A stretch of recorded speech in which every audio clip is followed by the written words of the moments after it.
مجازی عشق کی مثال ہے، حضرت رابعہ بصری سفر کر رہی تھی، تو سفر کے دوران ایک بندہ آیا، حضرت رابعہ بصری کو کہنے لگا کہ مجھے آپ سے عشق ہے، مجھے آپ سے عشق ہے۔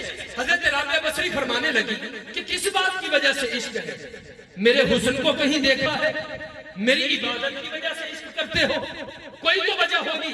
اس نے کہا جی بس مجھے آپ سے عشق ہے، میں آپ سے شادی کرنا چاہتا ہوں۔ رابعہ بصری کہنے لگی اگر عشق میرے حسن کی وجہ سے ہے، میری بہن زیادہ حسین ہے، اگر عشق میری عبادت کی وجہ سے ہے، وہ مجھ سے زیادہ عبادت گزار ہے، تم مجھ سے شادی کر لو۔ وہ نوجوان اس بات کو نہ مانا، اس نے کہا نہیں میں نے آپ سے شادی کرنی ہے۔ تو رابعہ بصری کہنے لگی کہ دیکھ تو صحیح میری بہن اتنی حسین ہے اور کھڑی بھی تیرے پیچھے ہے، کھڑی بھی تیرے پیچھے ہے۔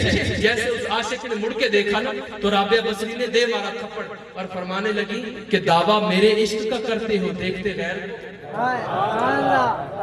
دعویٰ میرے عشق کا کرتے ہو، دیکھتے غیر کو ہو۔ اگر مجھ سے عشق ہے تو پھر کائنات کا سارا حسن آ جاتا، تم کسی اور کی طرف نہ دیکھتے۔